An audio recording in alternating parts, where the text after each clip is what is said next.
Hey, what's up guys? Today I'm going to show you how to convert your gas range from natural gas to LP or liquid propane. Let's get to it. We got what you've been searching for. No need to worry. Once you go tap, there's no returning. It's your hookup for appliances. The appliance plug, the plug, the plug. The appliance plug.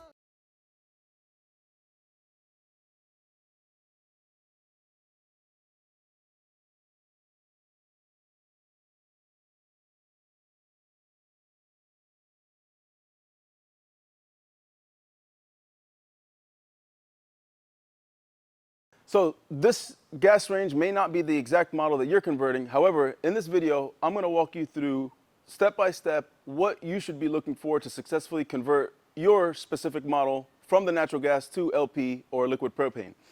The general rule when it comes to a gas range, the majority of gas ranges will come set from the manufacturer or factory for natural gas if they're the type that can be converted. Now, there are some models that now are manufactured that come gas specific. You know, you order it, when you order it, you're either ordering one that's set for natural gas or one for LP. But in this video, we're referring to any gas range that comes set from the manufacturer for natural gas and either includes or has the option to purchase a conversion kit to be converted to propane. And the general rule when it comes to a gas range is that anything that lights essentially will require some sort of conversion. For example, your tops, whether it's a 4-burner, a 5-burner, a 6-burner, doesn't matter. Those have an orifice that comes set for natural gas from the manufacturer, and the orifice itself is slightly bigger. You know, the hole in the middle of it is going to be larger than an LP, just for understanding gas. Not relevant to this video, but the LP conversion, the LP orifices need to be changed in order to regulate the proper gas flow to each of the burners. So point is, every burner will have an orifice conversion, and usually with the specific model stove you're converting, you can reference the conversion chart so that you know which orifice needs to go for which burner depending on the power. Additionally, if you have an all-gas unit, then you're also going to have both a bake and a broil element in the oven cavity that also need to be converted. So the bottom part for the bake part will also have an orifice, and then the broil like as well. Now, if you have a dual fuel range, the nice thing about that, your oven is electric. So the only thing that you actually have to convert would be the orifices up top. And so aside from every flame essentially that you have to convert, the other item that also needs to be adjusted or converted is the regulator. And then from majority of models, you know, we'll have one regulator, and that specific regulator will control both. It's just one regulator going into the unit, and it will control both the top as well as the oven. There are some models out there that may have two regulators. Some of your larger 48-inch models may have a second regulator as well, where it's one regulator for the top and then another regulator for the oven. But this specific unit, we're going to go ahead and, like I said, I'm going to walk you through the steps, what to expect, and then you should have no problem converting your exact range from the natural gas to propane. All right, so before we get started, go ahead and reference your owner's manual or the installation instructions on how to convert your specific model from the natural gas state to LP liquid propane, specifically because your model is going to include the conversion charts that will tell you which orifice is to be replaced. And before we get started, the first thing that I'm going to actually guide you to is figuring out, one, if you know your unit specifically, typically the majority do, comes with the conversion kit, or if it doesn't, or if you're buying yours secondhand, of course, get your hands on that LP conversion kit. And additionally, locating where your regulator is for your specific stove. So those are two things that we're going to need access to at this point, is the regulator and the LP conversion kit with the orifices included, and the manual for the charts. To begin with, normally your regulator is going to be located on the rear side of the stove, and this model included, but it can vary based on placement. It's a possibility that it's going to be towards the bottom, easy to access to, but I'm going to go ahead and give you a visual because we're going to go ahead and get started with that to start. Let's go ahead and convert or adjust the regulator from the natural gas that it comes in to the liquid propane. And on this specific model, so you're going to be looking, this is the pipe here that is where you're going to connect your gas line. So you'll have your fitting and then you connect the gas line to this, which then connects to your home.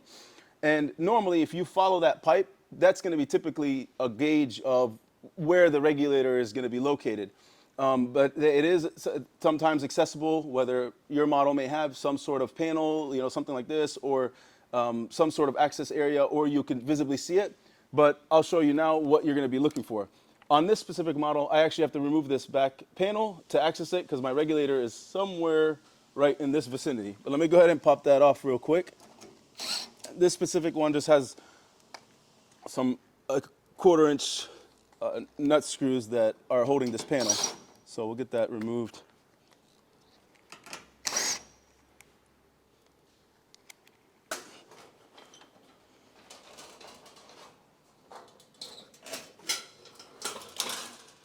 All right.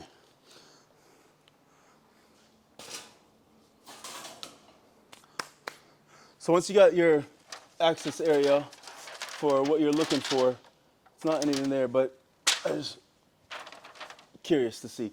So this is your regulator right here. And as you can see,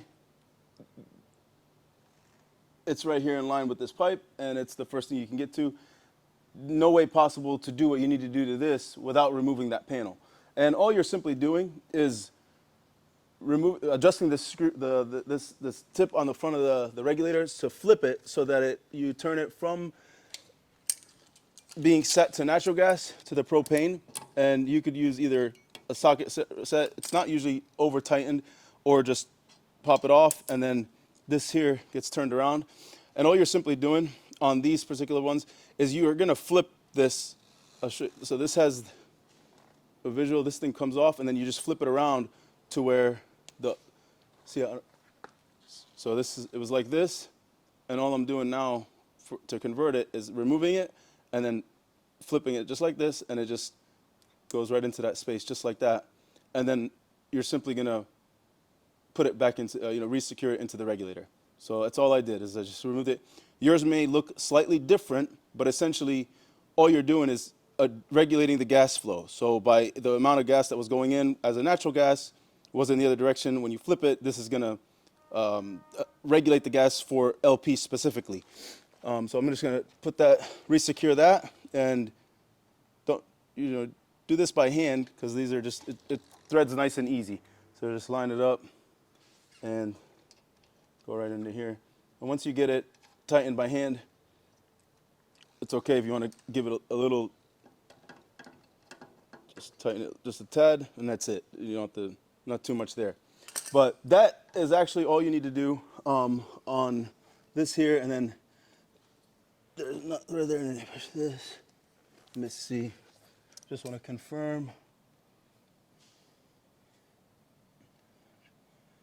Yeah, and it actually, the stickers are going to vary based on like the sizes. So like this is natural 5-inch, LP gas 10-inch. So it just gives you some different settings. But essentially, that's the step that's required to adjust your regulator from the natural gas to the propane. And that's all you got to do at this point.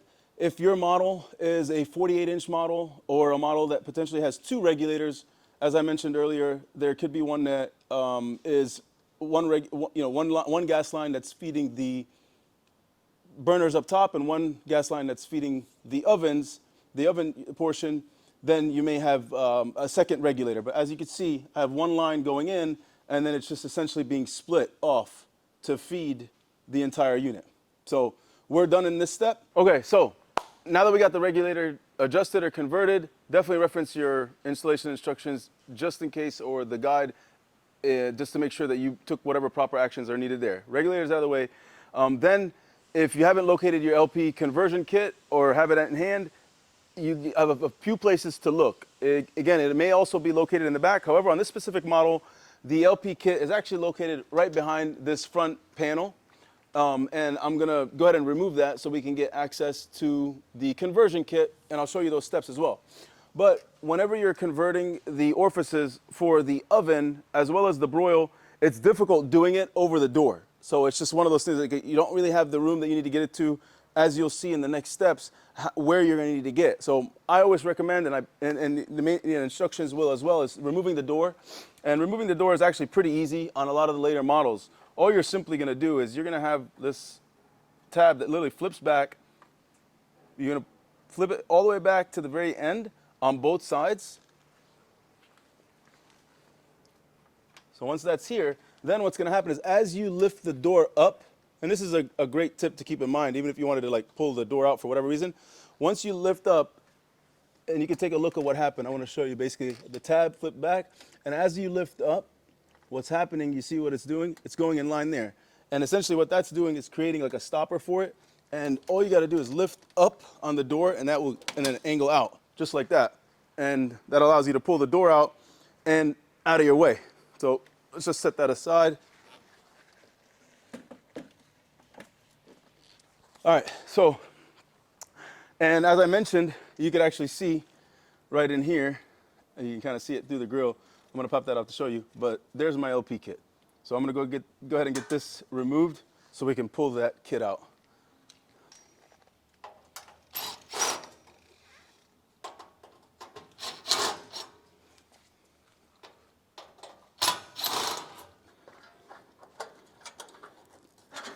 Just a couple, looks like a couple Phillips screws that are down here at the bottom with a bracket that's actually attached to the stove itself. So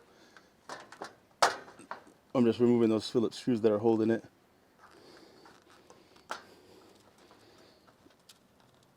Normally, whenever you're, looks like we got it. You don't usually, oh, sorry about that. So you don't, it's normally never hidden like this. This is just a unique situation where it actually is hidden back here. But you could see why I wasn't able to pull it out and just try to slide it through because there's another panel here. But, all right, so initially I started to pull this off. That's a wire diagram. You don't actually need to mess with it. I thought it was the instructions that are included with the kit. This is all I need. This stays here. That's needed for service technicians. So don't mess or remove that part if you happen to be going through what I'm going through. Just this is what you're gonna need that includes the diagram with the propane chart. So I'm gonna go ahead and put this back on. Just real quick, get it out of the way. All right, so now that we've located our conversion kit, you're gonna wanna reference the instructions that are included with it that have your orifice chart diagram. This way you know which orifice is installed where. But I do wanna also point out one of the items that's included with the kit is this label. It's a sticker. And this essentially is letting anyone know that may service the unit or come in contact with the unit for any reason that it's been converted to propane. So you could simply just remove this sticker like so. And normally you want to attach this sticker on the back side of the range where the connection is made. So this way, like if anybody is about to do any work there, they know. So I'm going to go ahead and place this sticker right here on the back. Give you pretty much, so that's my connection. I'm just going to pop that on right here. And on this sticker, you'll also notice there's some spots so that you could include the date of when it was done. Typically, this is for a licensed professional that they are able to sign that it was done. Different states and locations may have different laws when it comes to that. Florida specifically requires a gas licensed professional in order to do any work for consumers. But if you're a do-it-yourselfer doing it yourself, of course, you're allowed to do whatever you want. All right, so we're going to go ahead and get started with converting this unit. And I'm going to show you, I'm going to go ahead and start with the top, and then I'll work my way down to the broil and the bake elements. But I'm going to go ahead and point out a few things on how you're able to get to the burners up top. I'm going to move all of my grates out of the way first. So you want to get all these out of the way. And this specific model is actually a really nice model. It includes a griddle there in the middle. But the cool thing about this griddle is that's just a cover, but it has a cutting board that is also a griddle. But I'm gonna go ahead and just, since we're working on it, I'm gonna go ahead and get everything removed that is gonna be in my way to complete the conversion. And when it comes to this griddle, there's a burner underneath it, so that griddle is in the way. So I'm gonna go ahead and get that popped off. And there's just a couple screws. So you remove all those components, and then on the back side right over here, there's just a couple screws that are holding it down to the bracket. So I'm gonna pop those screws out.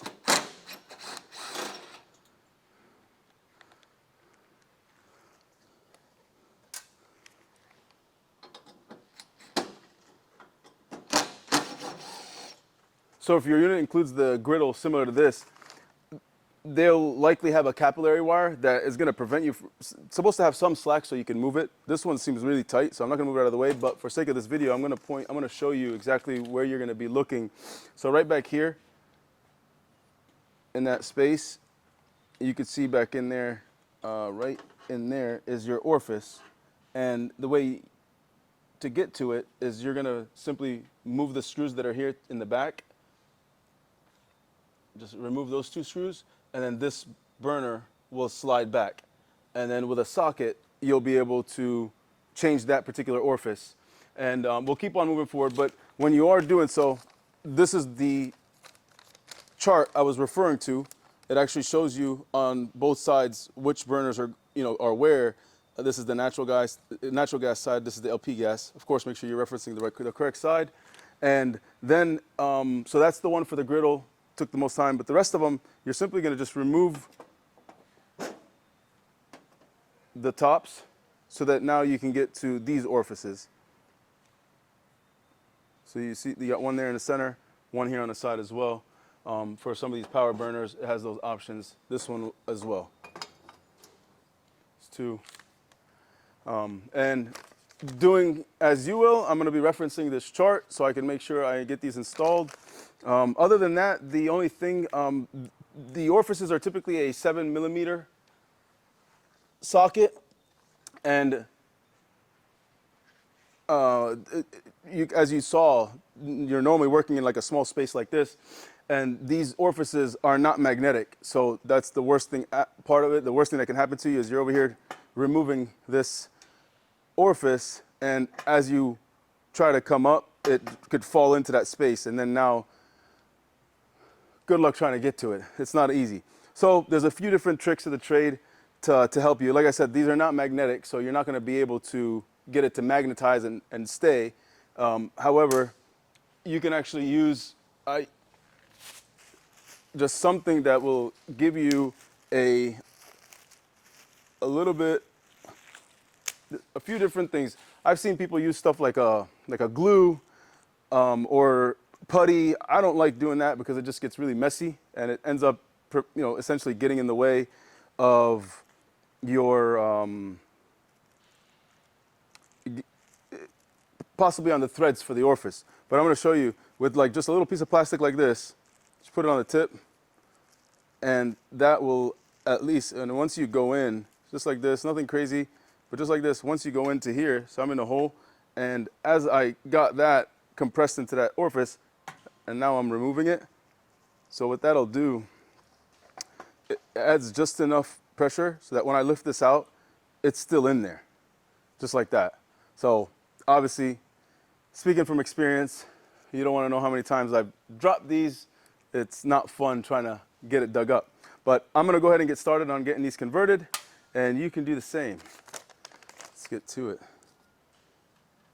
So what I'm basically doing is I'm actually just referencing my chart, and I'm putting all the orifices in the correct placements so that once I start replacing them, I don't make any mistakes and they are in line. They're going into the correct spots. So on this particular model, I actually have a main and a simmer burner for each of them. So they're actually taking 2 orifices for each one, and that's exactly what I'm doing. I'm placing them though in the correct spots before I get started, so I'm not hunting them down. I'm gonna do the same thing so that I don't actually lose the orifice. I just put the piece of plastic on. I go ahead and drop my orifice inside just like that, so it's holding it and not just slipping right out. And I'm gonna go ahead and get this one in there. Once it tightens up just enough, pull it out just to make sure. So just like that, that's actually a good example. If you notice, my plastic got stuck in there, so that's not good. You want to loosen it up so that because that can prevent it from sealing properly. So loosen it up so that you can actually move this out of the way and you don't end up with any plastic between the orifice and the stove, of course. So I'm actually glad that happened so you can see it. But remove it out of the way, make sure you don't just rip it out, and then this can be as tight, and just it needs to be tight. So that's one, and this is actually plenty of room. The ones that are up top, like this one, I don't have to worry about because it's not going to go anywhere. It's really just the ones that have that dropped-in area. Because once I move this out of the way, I could easily just move it with a screwdriver or anything like that. So you get a flat head.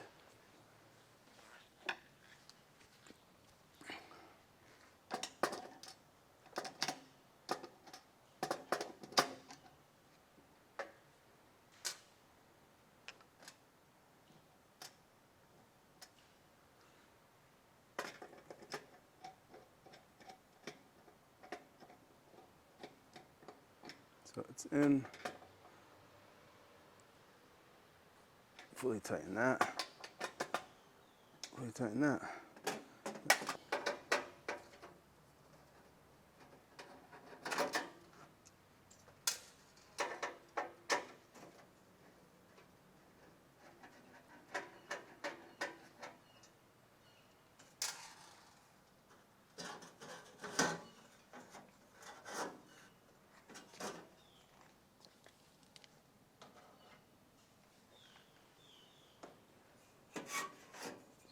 Right there. In order to get that orifice there, you just need a deep socket, depending on the size. So I went ahead and got the orifice changed for the griddle, as I mentioned, with a socket back there on that side, and my burner is reinstalled. But this is probably not going to be a common step for majority of the stoves being converted. But I went ahead and took care of it because I'm fully converting this particular unit. So I'm just going to put my screws back on that were holding the griddle in place, and we're going to dive right into converting the oven and the bacon, the broil inside the oven.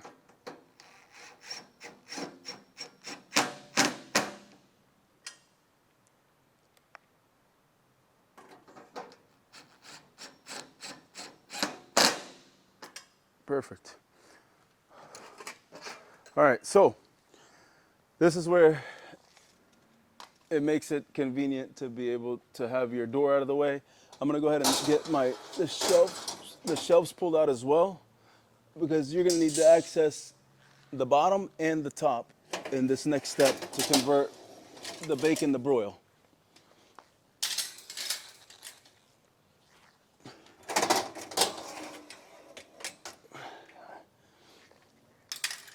I went ahead and located the orifices that I'm going to need for the bacon to broil. They are right here. So to get to those locations, your bake element is going to be underneath a lid that looks similar to this. Typically, the screws that are holding this in place are hand tightened, so you don't really need to do much. Most of the time, you can just loosen them by hand, and this will lift right out.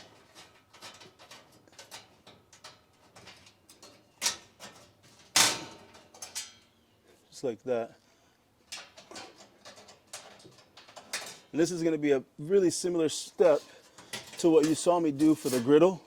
So once this actually just has like a little grooves, and then it lifts right out. So move this out of the way, as well as this cover plate will also need to be moved so you can get to so you can get to the burner. What's holding this down is this 1/4-inch screw. It should lift right out, just like that. And then that's exactly what we're doing. Same thing. This should look familiar. We're gonna pop these screws off here that are holding the burner down with this bracket, and should lift right out just like so. And you can move it out of the way like that. And then, as you can see right back here, we're gonna change our bake orifice right there. So these are gonna use the 1/2 inch socket as well. I'm gonna put a little extension on it, make it easier for you guys to see what I'm doing. So I got a 1/2 inch socket on here, and we're going to pull that out.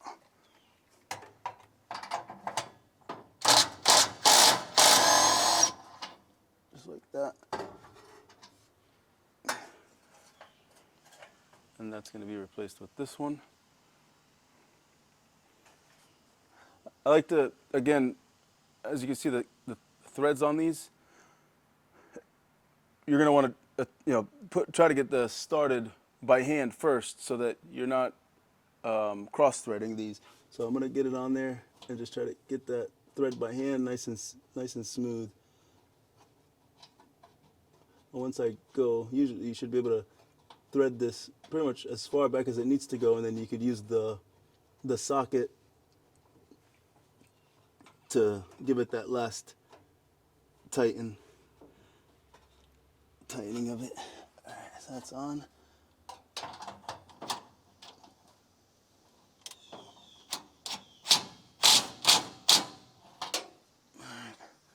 That's on. Good. And then with this portion on the burner itself, there's one thing I'm going to point out. As you see over here, typically it'll be labeled, a little bit hard to see, but it'll be labeled on this part. You're just going to loosen this screw so that you can fully close this burner, and that's usually just a 1/4 inch screw. But once you loosen it, you don't have to take that screw out fully, but I'm going to angle this up so you can see what I'm doing. I'm just going to loosen this slightly, and then once it's loose, I could just turn this by hand. So now it's fully closed. So you close those and then tighten the screw back.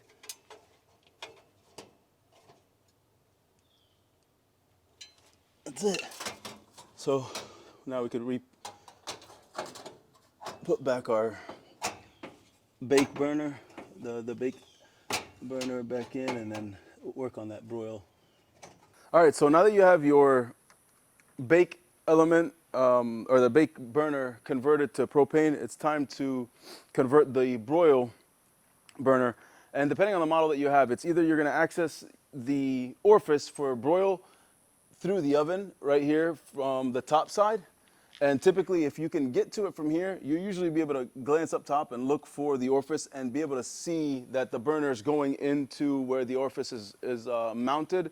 If you don't see it there, of course, this will obviously be referenced in the instructions for the conversion. It's for the model that you're converting.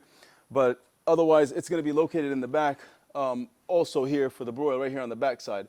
On this particular model, this is where it's located. So I'm going to go ahead and get that done in just a minute. But before I do that, for sake of this particular video, because you may be taking a different step, I want to go ahead and actually show you how to put the door back on, just because I feel like that's something that many can benefit from. But all it is we're done really on the front side, we're done with the conversion. So same way you took it out, you're just going to line up these legs on the inside. It goes in like this. Once you get it hooked, you fully open it, and then these go right back in the same position they started on both sides. So just like that, and your oven door is back on. But let me go ahead and convert this broil orifice and wrap this unit up. We're gonna need just a few things here. So in order to do so, of course, this is the same area where we adjusted our regulator, but then in addition to that, this is what we're going to need to access to get. This is pretty much the broil burner here, and what I'm going to do is change that like this. Besides the back cover, to get to here, I also had to remove this cover as well. So I just removed it for just save some time there. But you're gonna need to disconnect this first so you can get to the orifice. Essentially is actually on the other side of this bracket. So we need to move this out of the way so we could loosen this and be able to change the orifice that's on the other side. So I'm gonna go ahead and pop that off. I just broke it loose with the pliers, and once that's done, we can get to it.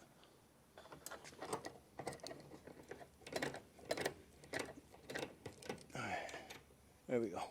Okay, so move that out of the way slightly, and then all I'm gonna do is spin this so that I can break this loose, just like that. So once that's done, so you can put a 1/2 inch wrench for this just to hold the other side of the orifice there, so it doesn't just spin on you.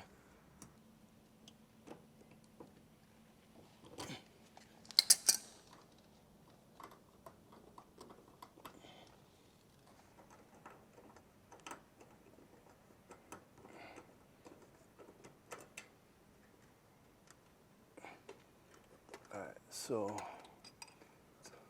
a little tough to get to, but basically there's the orifice that was holding this in place. So it was acting as the nut as well. So, and we're changing that one with this one.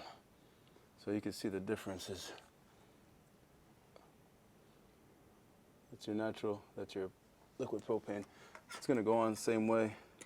So you can pretty much just slide that through the hole just like that, and then start it with this and then tighten it down once you get it fully going. And of course, you need to just make sure this ends up pointing down so that you can reconnect this line. All right, so once you have that tightened down, then of course in this particular installation, I'm just gonna reattach this line and button everything up. All right, now that you've gotten your range converted to LP, it is now the moment of truth, and I'm gonna walk you through what to expect when you first power your range on. This particular project is a special one for me because I actually converted this range for my mom, for her to use outside when either deep frying or doing some heavier duty cooking. So we went ahead and hooked it up to like a propane tank that's there off there to the side. But for your range, when you first power this unit on, there's gonna be a few things that you're gonna wanna look for. When it's first connected, of course, there's gonna be naturally some air in the lines. So what I usually like to do at my first connection, once everything's connected, turned on, is I like to go ahead and turn each of the knobs to the ignite position, where once you start hearing it click just like that, so I like to do it all at the same time and get them all to begin clicking, and what that's doing is allowing the gas to start flowing into the range. So once I have that in that position and I see that every every burner has lit, then now the next is pay attention to that portion and just get that to where you see that, okay, it's no longer any kind of flickering and the flame is consistent throughout.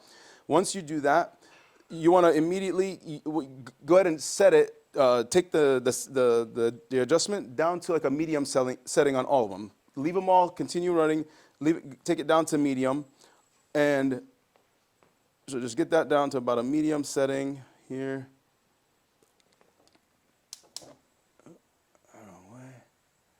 Okay, so once I have that to about a medium setting, don't worry if you see anything that's like as far as like any kind of like little smoking or anything like that. Like if it's just something that's, if these components are typically sprayed with a protectant that may smoke when it first makes contact with heat.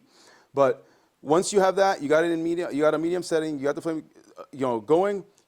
Check this out. This is pretty much what you're gonna want to see in the flame. You're looking for a soft blue flame, And when it's first lit, you're gonna find that the soft blue flames, they're, this is specifically for, of course, propane. So soft blue flame, and it's gonna have, initially it's gonna have yellow tips, like cone tips at the ends.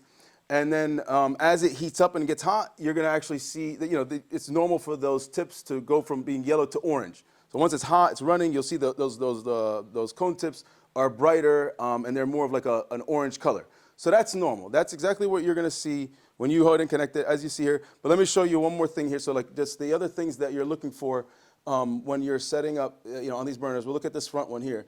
So the different tests that I like to do when I'm, when I hook it up, you want to make sure that, like, even when the unit's all the way to low, so you turn your setting all the way down to low, if you can see closely there, the flame is still there, very faintly, but it's there. So, and as I'm turning it up now, you see it going up. So here's like just to show you, like, here's pretty much like a high. See, that's like the high power burner. But you can see it here on the high position. But you can see the flame is nice. It's consistent throughout.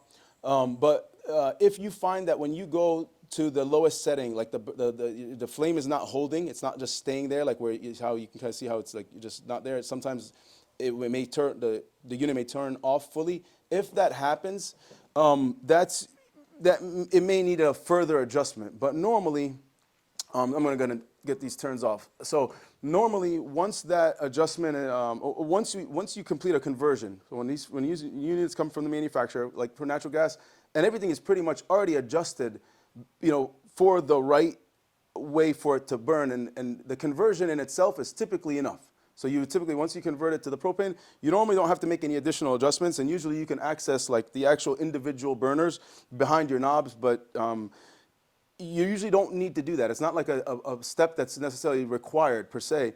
But in some instances where maybe your gas pressure is different, or not necessarily like something that the manufacturer accounted for or whatever, there may be an adjustment necessary, or you never know. Maybe it just wasn't perfect to begin with. But usually you shouldn't have to do that. Once you get it connected to the gas and converted fully with all the steps that we discussed in this video, you should be able to turn it right on, and everything should be perfectly as you saw. On this particular one, I made no additional adjustments. All I did is convert it from everything that you saw and hooked it up to the gas and powered it on, and that's exactly what the flames looked like the moment I turned it on. There was nothing extra that was required.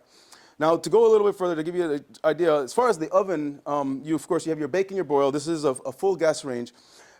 Normally, whenever you're working with the gas on the oven side, and you first turn it on, what won't be normal is you should never see flames coming out above this plate that's down here at the bottom. Yes, if you look in, you'll see, like a light, and you'll see a flame within that area, like just lit up, showing that there's a light down there.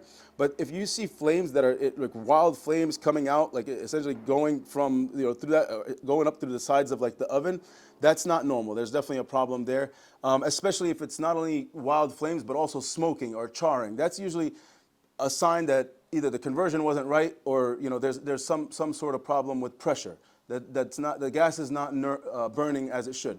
So, and as far as the bake, same thing. You should have a nice consistent flame, whether it's high, low, and really just see a consistent flame throughout, with nothing wild, nothing crazy. But there's not really much to see there. I just want to kind of describe that to you so you have no idea what to look for.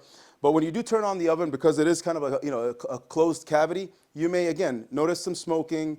Completely normal initially. So what I like to do in the oven is go ahead and set the unit to like 350 degrees, 400 degrees, whatever, and just let it, preheat to that temperature. And once it gets to preheat to that temperature, leave it on for about 5 more minutes or so. Let it fully burn off any protectants or any sprays or anything that may be on those parts, so that all that smoke is fully gone. And normally with that heat, if you leave the door closed, once you turn it off, it should fully, complete that. And the next time you power it on, there should be no smoking. You shouldn't have gas smoking every time you power it on. If it is in the beginning, that's normal. After that, it should not do that again. And finally, the one thing that I want to just make you aware of is, when it comes to like a gas appliance, it is normal for you, when the unit's on, whether the burner or the oven are actually running, it's normal for you to smell gas. Of course, gas is burning, so you're going to smell gas. However, it's not normal if the unit's been turned off and nothing's running at all. You shouldn't be able to walk into your kitchen, for example, and you smell gas and nothing's been on. Then that's usually a sign that you have a leak. So definitely be cautious of that. But in addition to that, keep in mind this video really was just, I did this video to just walk you through and give you an understanding of the steps that are needed and required to convert from natural to propane gas.